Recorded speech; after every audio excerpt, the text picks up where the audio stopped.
대한민국의 스포츠 열기는 그야말로 뜨겁습니다. 프로야구, 프로축구 등은 식을 줄 모르는 흥행몰이 중이고 2010 밴쿠버 동계올림픽, 2012 런던올림픽에서 대한민국이 5위를 차지하며 이제 스포츠 강국의 중심에 서 있습니다. 국제대회가 온 국민의 염원에 힘입어 유치에 성공하고 개최 중인 한창인 지금 대한민국 영광스러운 스포츠 중심에는 엘리트 육성이라는 시스템이 자리하며 어느새 스포츠 강국이라는 수식어가 당당하게 느껴집니다. 세계적인 스포츠 강국, 4대 국제 스포츠 대회를 모두 개최하는 나라. 이제 진정한 스포츠 선진국으로 가는 길목에 지금 우리가 서 있습니다.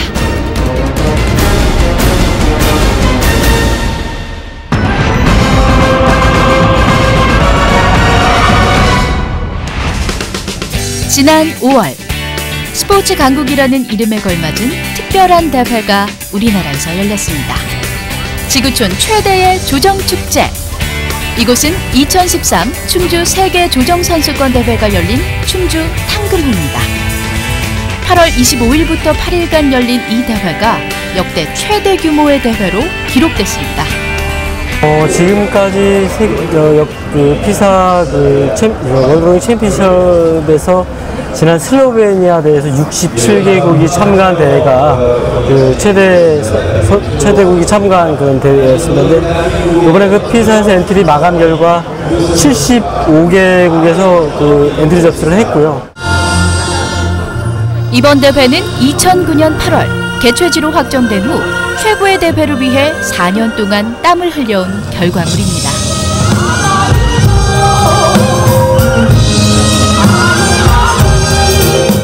I'm delighted to celebrate the opening of the 2013 World Rowing Championship. 이번 2013 세계 조정 선수권 대회는 최근 우리나라가 스포츠 강국으로 인정받고 있는 시점에서 치러진 유일한 세계 대회이기 때문에 더욱 주목을 받았습니다. 해외 나가지 않아도 이런 국제 경기를 볼 수 있는 기회가 생겼다는 게 자랑스럽기도 하고요. 이곳은 이번 대회를 위해 새로 마련된 탕금호 조정 경기장입니다. 충주댐과 충주 조정지댐 사이에 생긴 인공호수비 경기장은 세계 최고의 시설을 자랑합니다. 경기 장면은 이곳을 통해 실시간 전 세계로 중계됐습니다.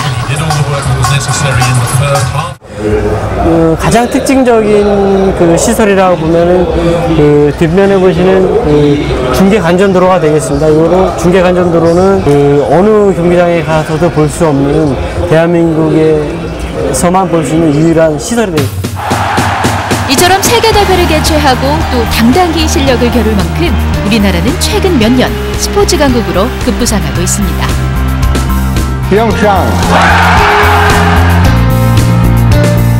2011년 우리나라는 2018 평창 동계올림픽 개최라는 크나큰 기회를 잡았습니다. 이로써 88 서울올림픽, 2002 한일 월드컵, 2011 대구 세계 육상 선수권 대회까지 4대 국제 스포츠 대회를 모두 여는 국제 스포츠 그랜드슬램을 달성했죠. 저는 전형적인 우리나라의 케이스였던 것 같아요. 이처럼 국제 스포츠 그랜드슬램을 달성한 국가는 우리나라까지 총 6개국뿐입니다. 평창 동계올림픽 개최의 감동적인 순간의 동영상을 잠시 보도록 하겠습니다. 4대 주요 국제 스포츠 대회를 30년 만에 모두 개최하게 된 대한민국. 우리의 스포츠 파워는 국제적 위상과 스포츠 강국의 이미지가 어떠한지를 느끼게 합니다. 그리고 평창 동계올림픽에 앞서 또 특별한 대회가 준비 중입니다.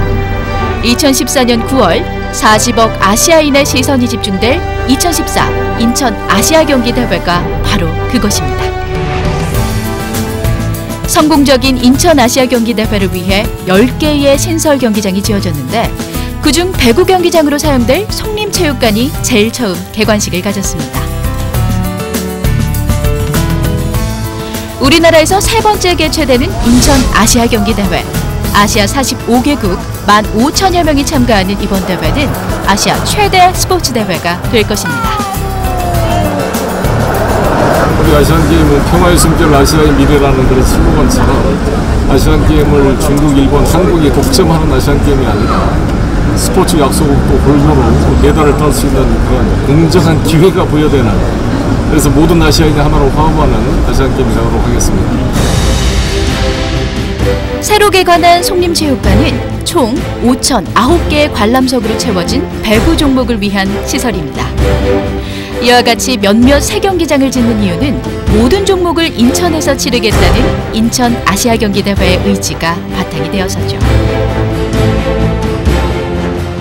특히 인천 아시안게임은 최소 비용으로 최대의 효과를 낼 수 있는 가장 경제적인 대회 모델로 만들 계획입니다. 최첨단 기술력을 적용하면서 탄소 중립의 친환경 대회를 만들 겁니다. 이렇게 우리나라는 스포츠 강국으로 떠올랐습니다.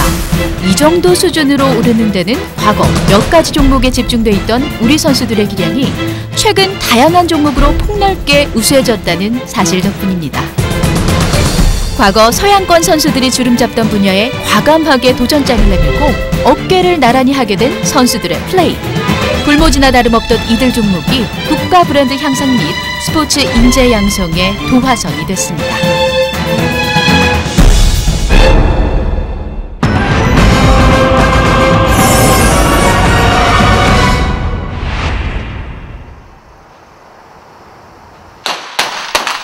(2012) 런던 올림픽 25m 권총 금메달을 목에 건 김장미 선수.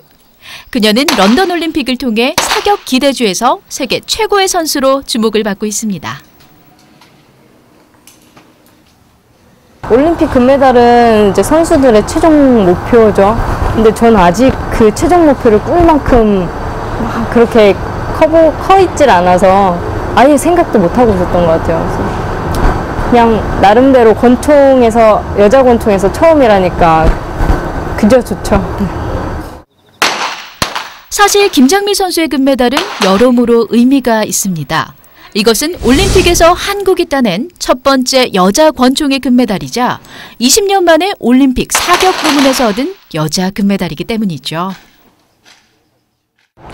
일단 솔직히 저는 딸 거 예상을 했기 때문에 미리부터 좀 기대를 좀 많이 했었어요. 또 홍보도 원래 사격이라는 종목이 좀 멘탈 스포츠이기 때문에 미리 예측하기 좀 힘든 종목인데 저는 가능성이 아주 충분하다고 봤습니다. 현재 김 선수에 대한 국제적인 평가는 놀랍기만 합니다. 2013년 2월 국제사격연맹 ISSF는 김장미 선수를 2012년 올해의 선수로 뽑았습니다. 그 이유는 올림픽과 같은 큰 대회를 치르고 나서도 김장미 선수는 슬럼프 없이 선수 생활의 절정기를 이어가고 있기 때문이죠. 비결 같은 거는 일단 기준 점수를 좀 높게 잡는 것 같아요, 남들보다. 그래서 여기 한국 선수들하고 경쟁하려고 안 하고 외국 선수들이랑 시합하는 그런 상상하면서 계속 시합하는 것 같아요. 사격은 선수 생활 기간이 긴 종목 중에 하나입니다. 그래서 외국 선수들처럼 김장미 선수가 오랫동안 활약하기를 바라는 사람들이 많습니다. 경기 운영이 대범한 김장미 선수라면 아마도 가능하지 않을까 기대해봅니다.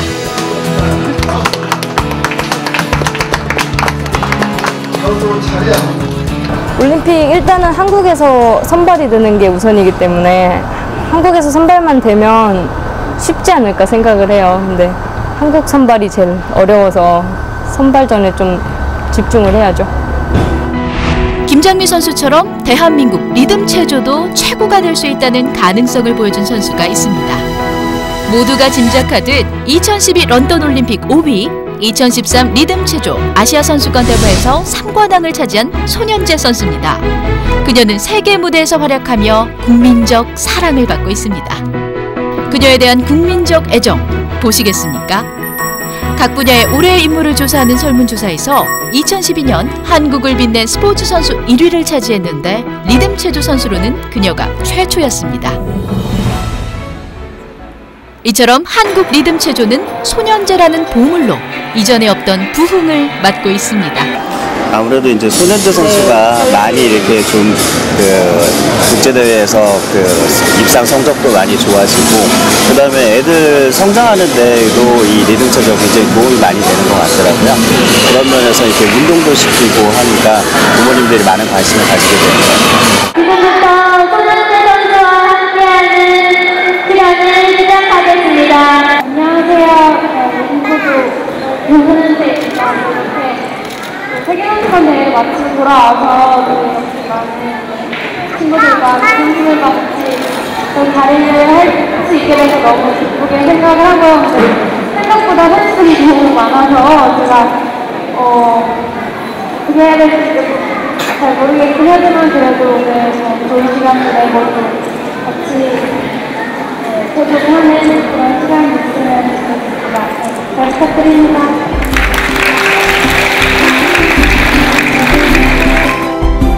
이미 주니어 때부터 한국 선수로는 처음으로 세계대회에서 금메달을 따며 두각을 나타낸 손현재 선수. 시니어 무대에 데뷔해서도 아시안게임 첫 개인 종합 메달, 공식 국제대회 첫 개인 종합 금메달 등을 목에 걸며 한국 리듬 체조 역사에 새 장을 열어가고 있습니다.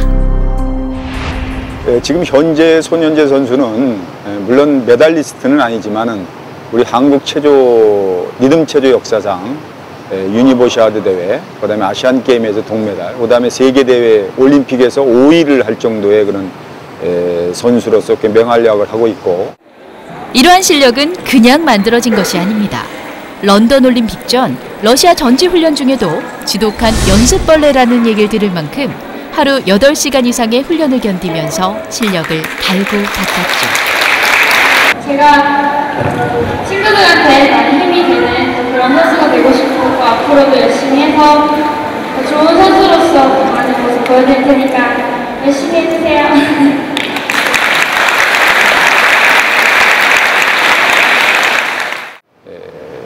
어린 선수들을 조기에 발굴, 태릉 선천에 조기에 입촌을 시켜서 그 대표 선수들하고 같이 훈련을 시키는 그런 시스템을 거의 한 20-30년 전부터 우리가 시스템에 해왔기 때문에 가능하지 않았나 그렇게 보고 있습니다. 중요한 것은 앞으로 손현재 선수의 성적이 더 향상되는 것이기도 하지만 앞으로 손현재에 필적할 만한 유망주가 계속 나와주어야 한다는 점입니다. 리듬 체조 발전을 위해서 후배 선수들도 열심히 해서 앞으로도 계속 대한민국이 리듬 체조 강국이 될 수 있는 그날이 왔으면 좋겠습니다. 그렇다면 손현재, 김장미 선수와 같은 세계적인 선수를 배출하며 한국 스포츠가 더욱 강해진 비결은 무엇일까요? 그 정답을 품고 있는 곳. 이곳은 태릉 선수촌입니다. 1965년 아시아 지역에서 가장 조직적이고 근대적인 선수촌으로 개촌한 이곳은 한국이 스포츠 강국으로 올라서는데 많은 역할을 한 곳입니다. 이는 일찍이 스포츠 유망주들을 발굴해 태릉 선수촌에서 집중적인 훈련을 실시한 결과라 할 수 있죠.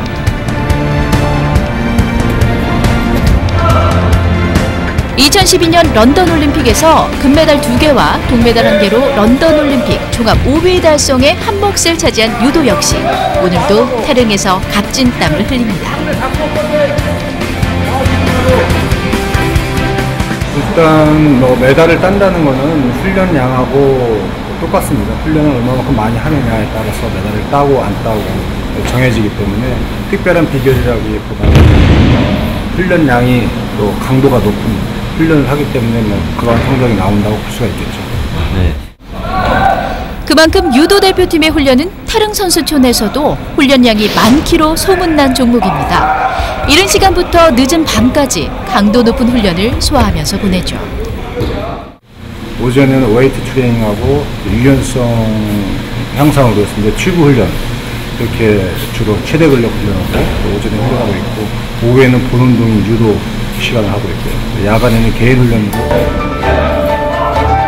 이러한 고강도 훈련을 통해 런던 올림픽에서 송대남 코치와 김재범 선수도 어깨와 무릎 부상을 이겨내며 금메달을 딸 수 있었습니다. 또 마지막 올림픽이다 보니까 뚜렷한 목표가 있었고 후회 없이 경기하자는 의미를 많이 뒀기 때문에 좋은 결과가 있었던 것 같고 부상을 극복할 수 있었던 것 같습니다. 신체적 어려움을 이겨내고 금메달을 딸 수 있었던 것은 크게 3박자가 골고루 갖춰졌기 때문이라고 말합니다.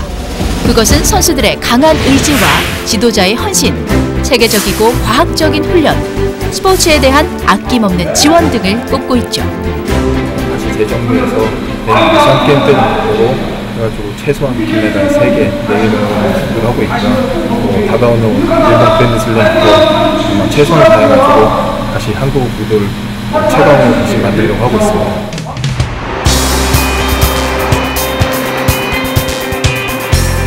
어느 종목이든 마찬가지입니다. 완벽하지 않은 환경 속에서 선수들은 자신만의 목표의식을 가지고 훈련해왔습니다. 이러한 노력과 흘리는 땀의 가치를 누구보다 잘 아는 지도자들이 있었기에 지금의 좋은 결과가 가능했죠. 대한민국의 이름으로 세계를 제패한 체조스타 양학선 선수. 그는 런던 올림픽 기계체조 도마 종목에서 금메달을 목에 걸었습니다. 이것은 한국 체조 역사상 첫 금메달이었습니다.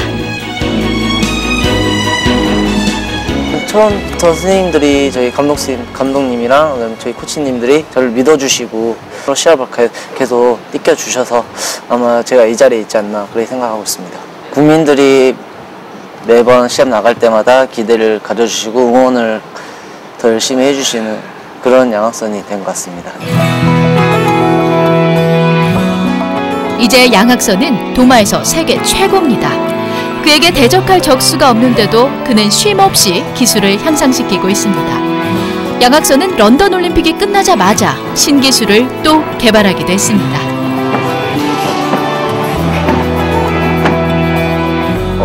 정상 올라갈 때는 부담도 안 되고 그다음에 이렇게 뭐 어려운지 잘 모르겠는데 확실히 정상에 서고 나서는 또 정상의 자리를 지켜야 된다는 그런 의무가 좀 있어가지고 책임감이 좀 심해요. 그래서 그 부담감을 이겨내려고 더 많은 기술을 연마하고 그리고 또 더 다른 사람보다 더 위에 서려고 하는 그런 목적이 있습니다.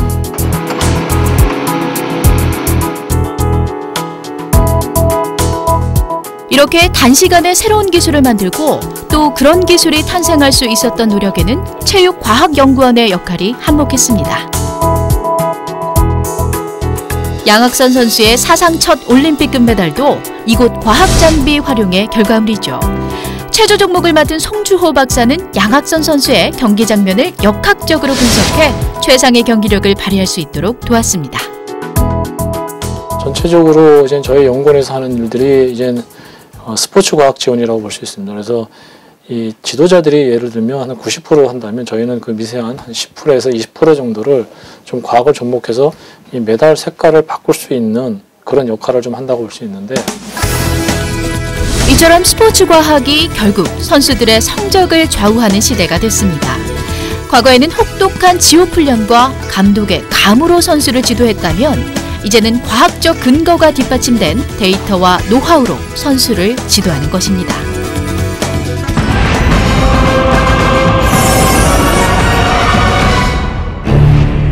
그러나 우리가 진정한 스포츠 강국이란 수식어가 어울리기 위해서는 기억해야 할 것이 있습니다. 기초 종목의 육성과 발전 없이는 진정한 세계 7대 스포츠 강국이 될 수 없다는 사실입니다. 육상, 수영 등 기초 종목의 꿈나무를 발굴하고 육성하자는 목소리를 20년이나 높여왔지만 지금껏 크게 달라진 것은 없습니다. 육상, 수영 등 기초 종목의 금메달 수는 전체의 4분의 1에 해당합니다. 그만큼 메달의 비중이 높다는 것은 중요하다는 의미이기도 합니다. 이렇게 육성을 해줘야지 나중에 뭐 저보다 더 좋은 선수가 나오고 그리고 또 뭐 다른 종목에서도 더 뭐 유망주들이 많이 나올 건데 근데 밑에 선수들이 부족하다 보니까 지금 이 세대에서 끝나버리는 게 가장 좀 문제점이잖아요. 서서히 정부와 사회가 깨에서 기초 종목 투자에 대한 인식을 하고 육성을 위한 노력이 더해지고 있습니다. 투자만 제대로 이루어진다면 우리는 제2, 제3의 양학선을 더 기대해 볼 수 있습니다. 제2의 김연아, 박태환, 손현재가 배출되려면 지금의 대한민국은 보다 진화해야 합니다. 대한민국이 스포츠 강국임을 누구도 부인할 수 없는 현재, 이제 우리의 목표는 스포츠 선진국으로 도약해야 한다는 사실입니다. 스포츠 선진국으로 도약하려면 우선 스포츠 시스템의 선진화가 이루어져야 합니다. 집중적으로 선수를 육성하는 것도 중요하지만 생활체육의 큰 틀에서 우수 선수를 발굴하는 시스템이 앞으로 중요하기 때문입니다.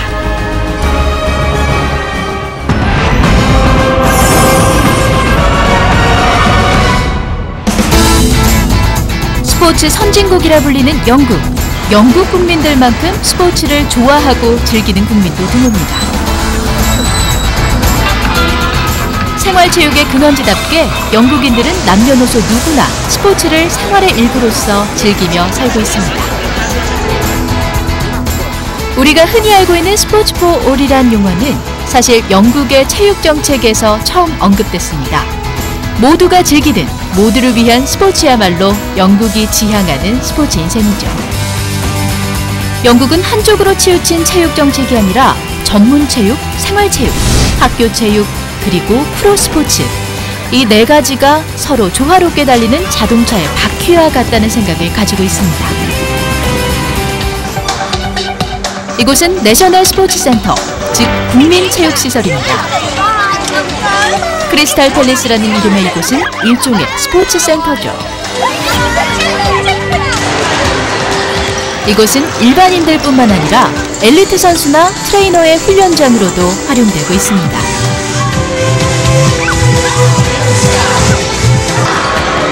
몇 해 전 GLL이라는 사회적 기업이 20밀리언 파운드, 약 360억 원 이상을 투자해 지금의 모습을 갖추게 됐습니다.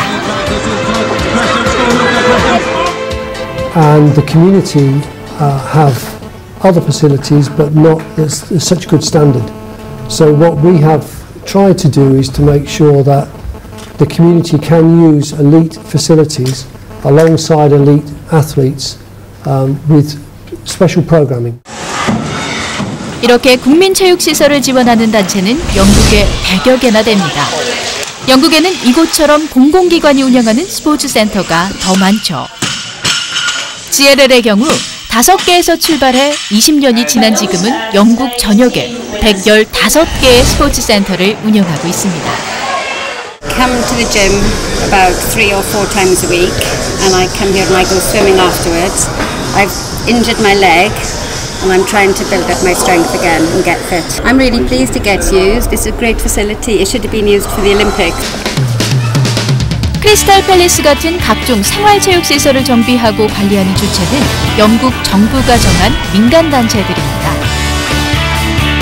크리스탈 팰리스를 재정비한 사회적 기업 GLL 스포츠재단 역시 모든 수익을 스포츠와 지역사회 지원 사업에 재투자하고 있습니다. So on average each year we invest around £4 million back into sport. From money that we make, we invest it back. So no money goes to shareholders or in profit to other people. It is one of the biggest facilities in the UK. It's the biggest in London and a very successful facility.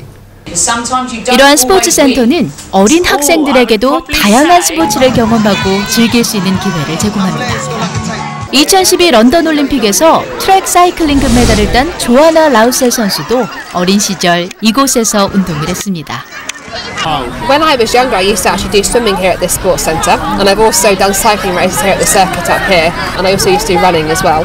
So I've done lots of different sports, and I think it's important to have facilities like this to give people the opportunity to come and try something like that. GLL 스포츠재단이 하는 일 중 중요한 한 가지가 더 있습니다. 영국의 재능 있는 젊은 선수들을 지원하고 후원하는 일이죠. 다른 종목, 다른 대회에서 실력을 인정받고 있는 이 선수들의 공통점은 GLL 스포츠재단에서 운영하는 선수 지원 프로그램의 도움을 받아 훈련을 하고 있다는 점입니다. 특히 학생과 프로 사이의 단계에 있는 선수들을 지원하는데 엘리트 분야의 선수들을 지원하는 UK 스포츠의 지원을 받을 수 있는 단계가 되기 전까지 GLL에서는 종목, 나이 상관없이 가능성이 있는 선수들을 폭넓게 지원합니다. So it's fundamental for people in our position, and there are loads of athletes out there that have the potential to be medalists, to be champions in 8 years' time, 12 years' time, but they need that continued support from people like GLR. 영국 내에서도 스포츠 선수 지원 사각지대가 있습니다. 정부 지원을 받는 엘리트 선수와 연령별 상위 20위 안에 들지만 지원을 못 받는 선수 간의 격차가 상당하죠. 그들은 본인 스스로가 훈련과 관련된 재반 비용을 충당해야 합니다. 그래서 재능 있는 선수들을 돕기 위해 GLL이 이 선수 지원 프로그램을 시작한 것입니다. Today we have 1,300 athletes each year supported by this scheme. So it is one of the biggest in the UK. And we give out about £500,000 worth of support to these young athletes.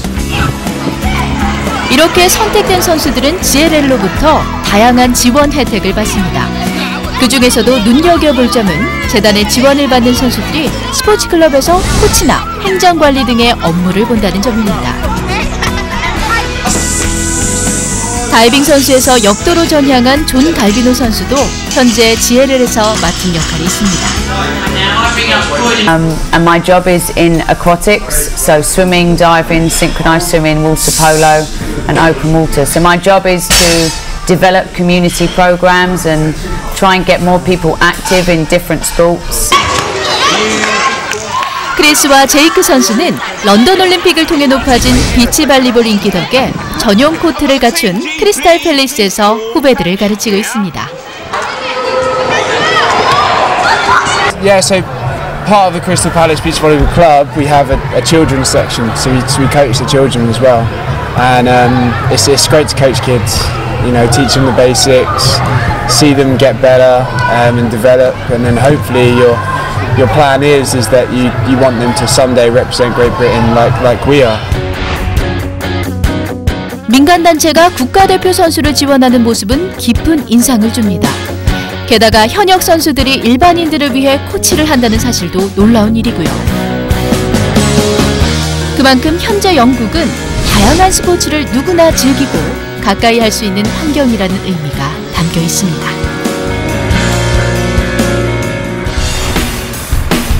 또 다른 스포츠 선진국도 살펴볼까요? 독일은 오래전부터 스포츠를 통해 독일 민족성의 고취와 공동체 의식을 배양하는 일에 힘써왔습니다. 어디서나 쉽게 스포츠를 즐길 수 있도록 하자는 정책, 골든 플랜. 1959년 이 정책을 시작한 독일은 이것이 바탕이 되어 현재 누구라도 10분 이내에 다양하고 편리하게 스포츠 시설을 이용할 수 있는 환경을 갖게 됐습니다. Dann so auch eine Art goldener Plan entwickelt wird in Abstimmung zwischen eben der Regierung, zwischen den Sportverbänden und den Kommunen, um hier mal eine Basis zu schaffen, mal ganz konkret in die Sport. 독일 남부의 슈투트가르트는 시 차원에서 광범위하게 스포츠를 지원하고 있습니다. 시의 정책은 엘리트 스포츠뿐만 아니라 건강을 위한 스포츠를 포함하고 있죠. 1843년부터 문을 연 MTB 슈투트가르트 스포츠클럽은 이 시에서 두 번째로 큰 스포츠클럽입니다. 8,700명의 회원이 이곳을 이용하고 있습니다. Wir haben 28 Sportarten, wir haben große Fitnessbereiche, wir haben 4.000 Kinder in der Betreuung und wir haben 2 große Anlagen, die Sie ja heute schon gesehen haben, und wir haben in Stuttgart außerdem noch ungefähr 30 weitere Hallen angemietet. 독일은 정부와 시 차원에서 스포츠를 장려하고 지원합니다. 이 슈투트가르트 시만 해도 매년 평균 약 1,700만 유로, 우리 돈으로 약 246억 원을 각 스포츠 클럽에 지원하고 있습니다. 이 도시에 있는 스포츠 클럽은 약 600여 개, 전체 회원 수는 16만 명이라고 하는데요. 시 인구의 4분의 1이 스포츠 클럽을 다니는 셈입니다. Deshalb gibt die Stadt sehr, sehr großzügige Zuschüsse. Also die Stadt gibt ungefähr den MTV 1 Million Euro Zuschüsse. Das ist viel Geld. Das ist ungefähr so 1/4 von dem, was wir ansonsten benötigen. Das heißt, wir haben so 3,6 Millionen Euro an Umsatz im Jahr, an Haushalt, ohne Profis. nur für den allgemeinen Bereich. Und von diesem an diesem Haushalt beteiligt sich die Stadt mit 1 Million Euro. 이러한 지원 덕분에 이 클럽에서는 비교적 저렴한 비용으로 다양한 스포츠를 수강할 수 있습니다. 때로는 회비를 일부만 혹은 전혀 내지 않고 클럽을 다니는 아이들도 있습니다. 부모의 경제력 때문에 하고 싶은 운동을 못하게 돼서는 안 된다는 클럽 방침덕이라네요. 이런 방침이 가능한 데에는 이 클럽을 위해 시간을 내주는 자원봉사자들의 힘도 적지 않습니다. 이 클럽은 직원의 많은 분들이 자원봉사자라고 하는데요. 자신의 여가 시간에 취미로 학생을 가르치기도 하고 행정 업무를 봐주기도 합니다. 또는 선수 은퇴 후 이 클럽에서 자원봉사하는 경우도 흔한 일입니다. Also, wir haben natürlich Menschen, Spitzensportler, die dann ihre aktive Laufbahn beendet haben. Ich nehme mal den Thomas Andergassen, ein ganz berühmter Turner. Der ist jetzt Trainer bei uns. Der trainiert die Jugendlichen, allerdings als Beruf. Und das sind Menschen, die bei uns aufgewachsen sind, die sozialisiert sind durch den Verein und die nachher eine Arbeit leisten, die Hunderttausende von Euro wert ist, aber nicht bezahlt werden muss. 영국과 마찬가지로 독일의 e스포츠 클럽에도 엘리트 선수들이 훈련을 하고 있습니다. 다른 점은 어린 시절부터 이 클럽에서 운동을 시작해 전문 선수가 된 경우입니다. 중화권에서 수많은 여성 팬을 거느린 체조 선수 마르셀 응우엔. 우리나라에도 팬들이 꽤 있습니다. 그는 런던 올림픽에서는 개인 종합 은메달을 차지한 세계적인 체조 스타입니다. 놀랍게도 그는 어린 시절부터 이곳에서 운동을 해왔다는데요. 마르셀 응우엔처럼 e스포츠 클럽에는 이곳 출신 엘리트 선수들이 지금도 훈련을 하고 있습니다. Ich habe mit 12 aus meiner Heimatstadt den Verein hierher gewechselt, also seit meinem 12. Lebensjahr, jetzt bin ich 23 Jahre alt. Ja, ich habe viele Sportarten betrieben in der Jugend. Ich habe Judo gemacht, Fußball gespielt, ich habe auch geturnt schon und im Turnen hat es mir am besten gefallen, da ich einen Körper dafür hatte, ich hatte Gefühl dafür und von daher konnte ich da herausfinden, dass ich dort ein spezielles Talent habe.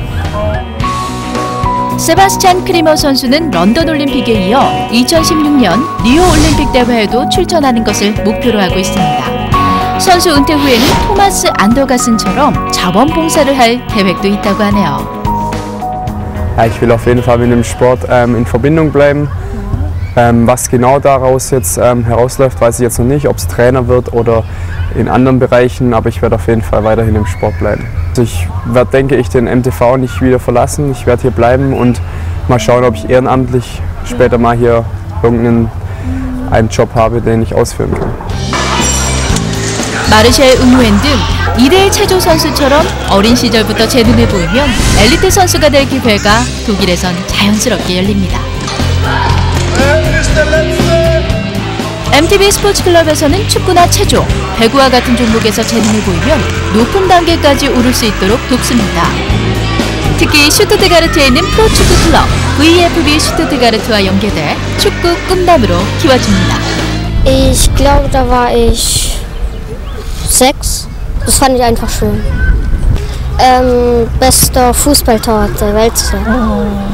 Ja, wir haben verschiedene Gruppen. Ja? Wir haben talentierte und auch nicht talentierte Fußballer. Die wollen wir alle haben. Unser Ziel ist, ab der D-Jugend, ab 12 Jahre oder 13 Jahre, die Talentierte spielen auch in einer anderen Klasse her. Und wir haben auch ein ganz besonderes Training für diese Kinder. Die müssen auch anderes gefördert als Anfänger. Ja. Und weil wir mit der VfB Stuttgart, das ist der Bundesliga-Verein, unser Kooperationspartner, dann schicken wir diese Talente zur Weiterentwicklung für diesen Verein. Und so entwickeln sich die Talente noch besser. 실제로 얼마 전에는 MTV 스포츠클럽 출신의 한 축구 꿈나무가 청소년 국가대표로 발탁됐고 프로리그인 볼프스부르크 팀과 계약을 맺기도 했습니다. 독일에서는 선수로의 재능이 있는 어린이를 발견하면 그 스포츠클럽에 장려금을 지원한다고 합니다. 그것도 꽤 큰 액수를요. Ja? Und das wird nachher alles vergütet von den Profivereinen, aber auch vom Fußballverband. Man will damit die Amateurvereine anregen, Talente zu sichten und zu fördern. Deshalb tun wir das auch. Und wir haben eben diese Fußballakademie mit 700 Kindern und jedes Jahr gehen 4 bis 5 Kinder zum VfB Stuttgart. Und wenn aus denen mal was wird, Profis, ja, dann ist es gut für uns, weil dann bekommen wir finanzielle Unterstützung. Das kann zum Teil richtig viel sein. 정부와 시가 스포츠를 지원하는 나라. 어린 시절부터 스포츠 클럽에서 다양한 운동을 경험하고 또 그 안에서 재능이 성장할 수 있도록 돕는 나라. 그래서 독일은 스포츠 강국이자 선진국이란 수식어가 잘 어울리나 봅니다.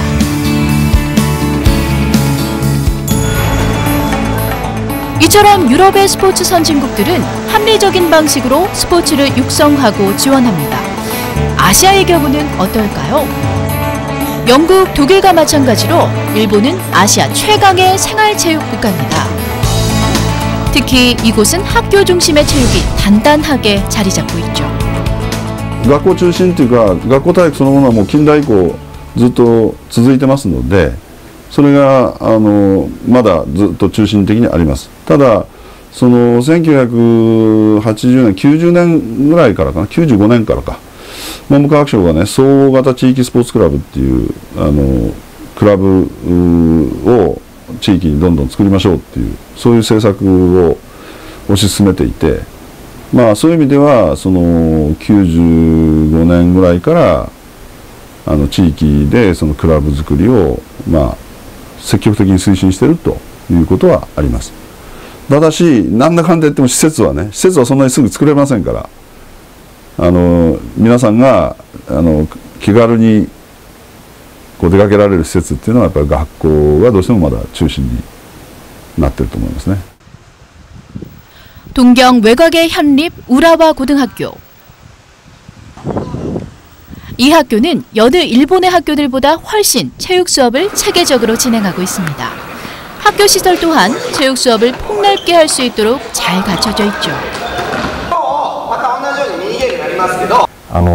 国の方で設置基準がありますので、体育館、それからグラウンド、プールについては高校はないところもありますけども、小学校、中学校は全部揃ってます。 시설뿐만 아니라 이 학교를 보면 체육 교사도 풍부하고 체육 시간표도 다채롭습니다. 학생들은 정규 수업 과정으로 다양한 종목의 스포츠를 체육 시간에 경험할 수 있습니다. これもね、国の方で学習指導要領というのがありますから、学習指導要領でこういった種目をやりましょうとか、いうのが示されてます。でそれを各学校の方で、うちの学校はじゃあ1年生でこれをやろう、2年生ではこれをやろう、3年生ではこれをやろうというふうに学校で考えて決めています。大きな枠は国の方で定めています。 사실 우라와 고등학교는 다른 학교에 비해 체육 수업이 많은 편입니다. 118년이라는 학교의 역사만큼 학업은 물론 스포츠 참여도 열심히 하죠.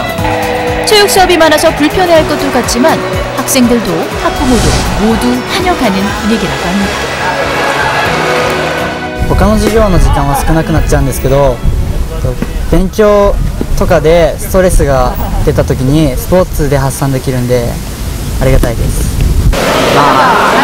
裏校でやる体育は厳しいので、精神的にも、体力的にも鍛えられます。やっぱり体力というのが基盤にあるというものが浦和高校の考え方、もちろん地位特待ですけども、そういう点では親御さんたちもみんな理解して支援をしていただいています。 이 학교는 매년 정기적으로 진행하는 체육 행사들이 있습니다. 학기마다 주요 행사들이 각각 진행되는데요. 이러한 모습은 학업 성적에 집중하는 우리나라의 학교 풍경과 너무나 다른 모습입니다.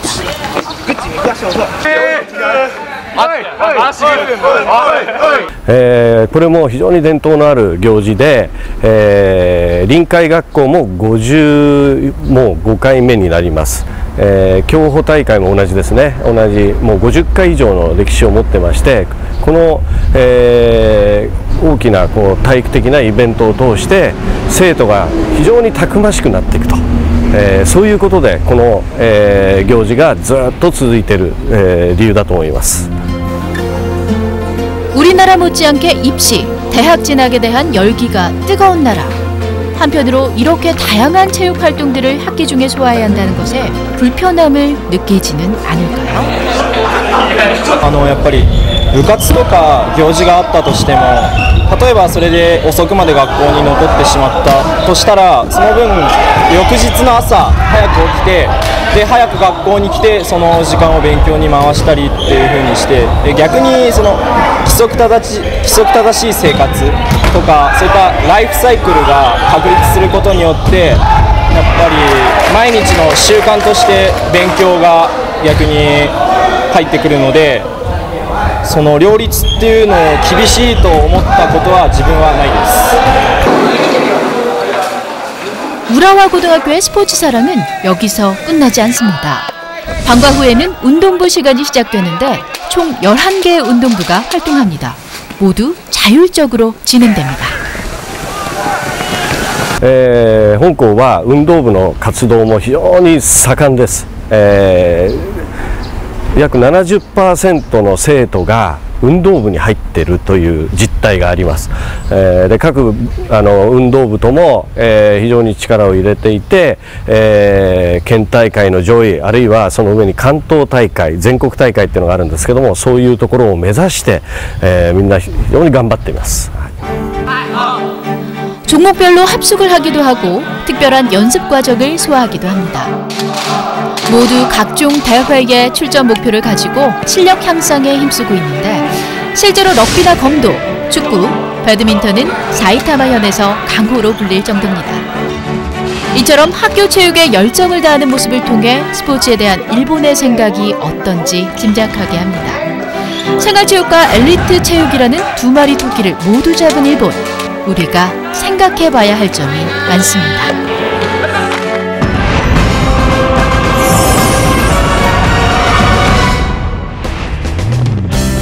우리나라도 스포츠 선진국과 비교하면 가야 할 길이 남았지만 그렇다고 먼 나라 얘기는 아닙니다. 지난 5월 경북 안동. 생활체육 동호인들의 최대 행사인 전국 생활체육 대축전 열렸습니다. 다음 이번 대회 시작을 알리는 개회 선언이겠습니다. 개회 선언은 안동시 연합회 회장이신 이상원 회장님께서 해주시겠습니다. 여러분들에게 볼거리 먹을거리 저희들 최대한 준비해서 축구, 육상, 배드민턴 등 정식 종목 및 장애인 종목, 시범 종목 등 모두 54개 종목에 약 2만여 명의 동호인 선수단이 17개 시도의 명예를 걸고 출전했습니다. 우리가 국민생활체육에서 하는 대회는 이 대회가 우리가 전국체전에 에디트가 있다면 생활체육의 대회가 바로 이 대회가 바로 생활체육인들의 체전입니다. 올해 열린 대회는 역대 최대 규모입니다. 사상 최초로 김황식 전 국무총리가 개회식에 참석하는 등 대회의 격이 나날이 높아지고 있죠. 이러한 대축전은 1년에 한 번씩 열리는 최대 행사지만 그 외에도 크고 작은 생활체육대회가 1년 내내 곳곳에서 열립니다.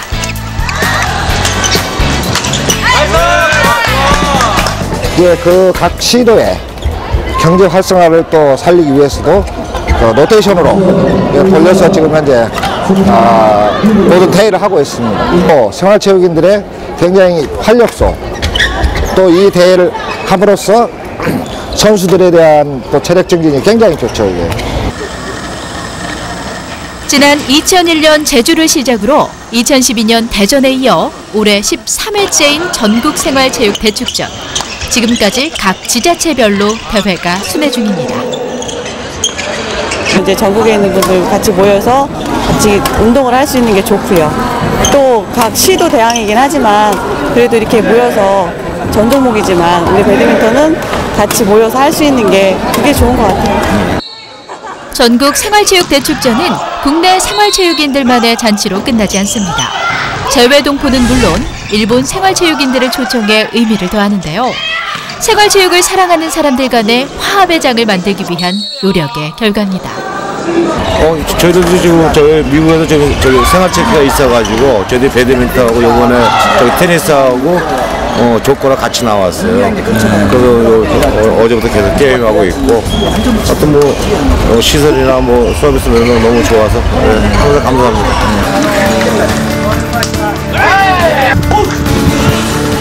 이러한 자리가 활성화된다는 것은 생활체육의 국제화는 물론 국내에서도 더욱 활발하게 생활체육이 뿌리내리고 있다는 증거가 아닐까요?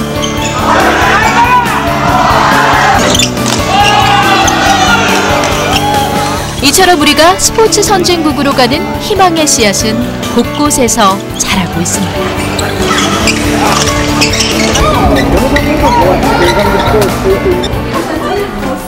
중요한 기초 종목임에도 그동안 우리에게 비인기 종목 중에 비인기 종목의 대접을 받아왔던 리듬체조. 하지만 지금은 상황이 달라졌습니다. 동탄의 한 댄스 아카데미, 흥겨운 음악이 흘러나오는 이곳에서 리듬체조 수업에 푹 빠진 어린 학생들을 만날 수 있는데요. 이들은 취미로 리듬체조를 배우는 학생들입니다. 이곳에서 리듬체조 수업이 시작된 지 3년. 처음엔 8명으로 시작한 리듬체조 수업이 지금 200명 정도로 늘어났습니다. 예, 우연치 않게 학교 이제 특기적성 수업을 하다가 밑에 정말 열심히 막 너무너무 배우고 싶은 친구들이 많다는 거를 그 현장에서 알게 됐어요. 그래서 정말 엘리트 친구들한테만 이거를 지도할 것이 아니라 배우고 싶어하는 모든 친구들한테 알려줘야 되겠다는 생각을 하게 되었습니다. 유럽 등 스포츠 선진국과 비교하면 우리나라는 몇몇 종목 외에는 주변에서 쉽게 배울 수 있는 기회가 드뭅니다. 특히 리듬체조는 클럽도 없고 지원해주는 실업팀도 없습니다. 그래서 리듬체조를 배우고 싶은 학생들은 있는데 기회가 적습니다. 그러나 손현재 선수의 활약으로 사정이 달라졌습니다. 우아하고 부드러운 모습으로 여성 특유의 미를 보여준다는 점이 부각되면서 여학생들의 관심을 받고 있죠. 이러한 현상은 리듬체조 종목에 긍정적인 영향을 기대하게 합니다. 그냥 저는 외국에서 살다가 외국에서 발레를 배우다가 한국에 와서 새로운 걸 하고 싶어서 리듬체조를 앞에 봐, 점프도 보이지.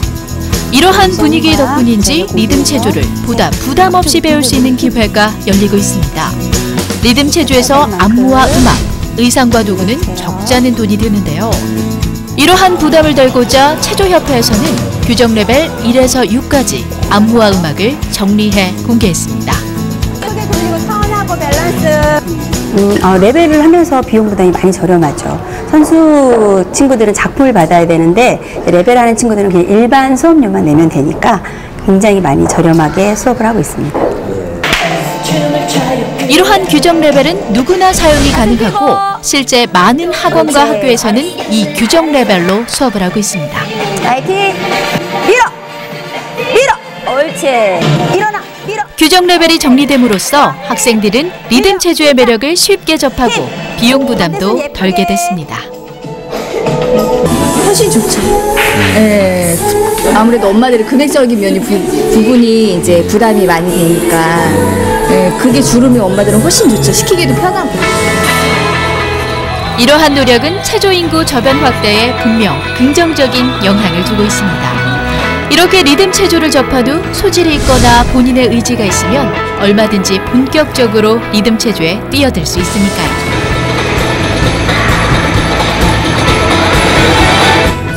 리듬 체조가 저희 꿈을 좀 알려준 것 같고요. 리듬 체조 대회가 TV에 나올 때가 있는데 그때 많이 봐주시고요. 또 리듬 체조를 많이 사랑해 주세요. 이렇게 다각도에서 긍정적인 변화들이 일고 있는 가운데 중요하게 생각해야 할 것이 있습니다. 바로 새로운 학교 체육을 바로 세워야 한다는 점이죠. 학교 운동장이 좁아지고 철봉이 사라지는 환경에서 제2의 올림픽 금메달을 기대할 수 없기 때문입니다. 그래서 정부는 2012년부터 학생들의 체육활동 확대를 적극 추진 중입니다. 체육 활동이 학생들에게 배려심과 협동심을 함양하는 등 바른 인성을 길러줄 수 있다는 점이 시작의 이유입니다.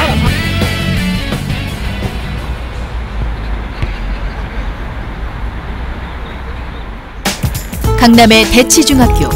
등교 시간보다 훨씬 이른 시간에 많은 학생들이 학교로 향합니다.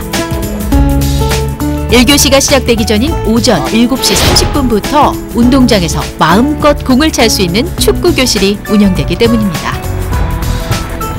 소년축구대회에서 우승 경력까지 있는 이 학교 축구 선수들. 그러나 이들은 취미로 축구를 즐기는 학교 내 순수 스포츠클럽 학생들입니다. 원래부터 축구 좋아해가지고 이 학교에 왔을 때 축구부가 있다길래 원래 정식으로 했었거든요. 초등학교 때가 정식인 줄 알고 했었는데 아마추어긴 하지만 그래도 축구 좋아서 아침부터 나왔어요.